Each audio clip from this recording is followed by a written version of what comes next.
everyone, Assalamualaikum warahmatullahi wabarakatuh. We are from Group J4, International Relations in Europe, and we are gonna talking about Nordic Council and Nordic Council of Ministers.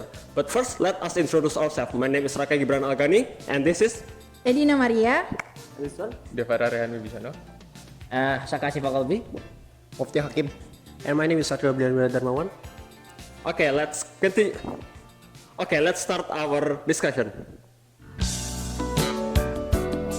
precious peoples. So here I'm going to talk about the Scandinavians. So who's know about the Scandinavians?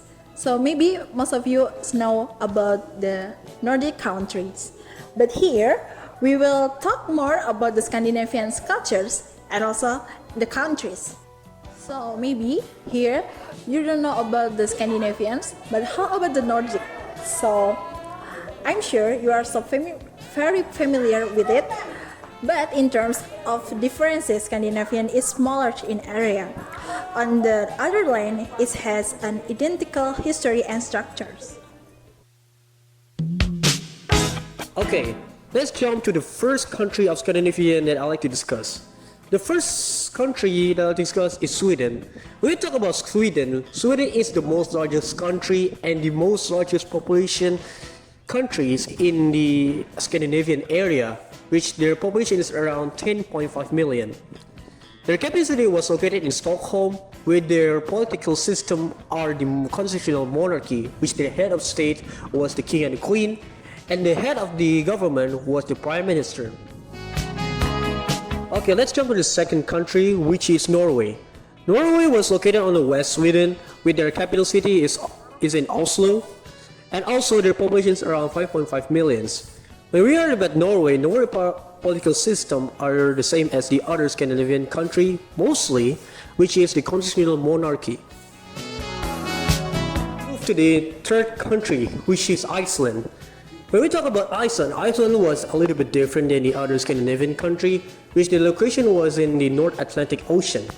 Not only that, Iceland was also the most least population in the Scandinavian area, which is around 370,000 population. Their capital city was located in Reykjavik, and also the political system are also a little bit different, which is the parliamentary republic.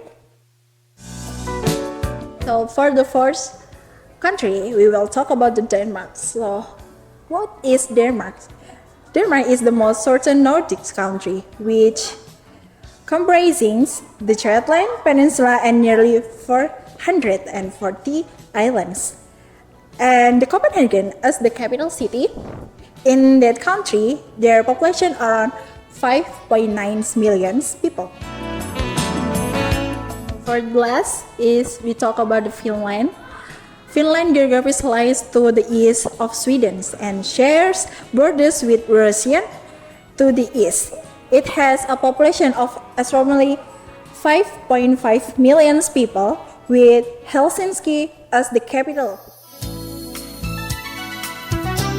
The Nordic Council and the Nordic Council of Ministers are the key institution for cooperation among the Nordic countries, such as Denmark, Finland, Iceland, Norway, and Sweden. Established in 1952, the Nordic Council focuses on interparliamentary cooperation, while the Nordic Council of Ministers, founded in 1971, facilitates intergovernmental cooperation. Both bodies aim to enhance regional cooperation on various issues, including culture, education, and social welfare. When talking about Nordic countries, there are two separate entities. One is the Nordic countries itself, which encompass the whole of Scandinavia, also Finland, and the Faroe Islands, as well as Iceland. There is also Scandinavia itself, which is a unique and very historical entity within the Nordic country itself. Starting from the mid to late 19th century, it shares a very distinct and also similar yet different characteristic between all these countries. For example, Denmark, their position, although adopting neutrality, is often thrust into the tumultuous wave of European geopolitics. Meanwhile, Sweden and Norway, which were in a political union at the time, were relatively quiet in and of itself. trying to adopt a policy of neutrality, non-interventionism, and also peace. This will slowly change to the end of the First World War and then the Second World War, after which will show a strength of solidarity between these countries to unite and also join in their struggle to form a united Nordic front, which eventually culminates in the Nordic Union. But do you know, guys, why those Nordic countries are deserved to live in under one single umbrella? So everything was started in the historical context. So back then, when people are still fighting with stone, with iron and sticks, when Viking era, so most of them are living in the harsh condition. So it is not feasible for them to being individualistic. So they have to live in group. That means they have to cooperate one another. And over time, such tradition growing into national solidarity, and in the modern era, even after the Industrial Revolution, they still keeping such values and again become the national integrity. And then in the modern era, they adopt it as a national policy, and it's happened in almost all of the Nordic countries. But how about the relationship with Indonesia? So among 5 of those Nordic countries, the most closest to Indonesia, we could say Denmark.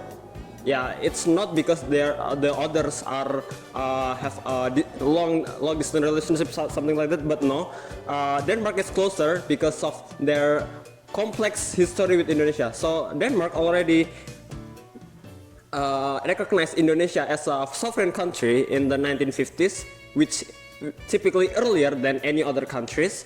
And they also have a lot of projects here. They have opened their university to Indonesian students.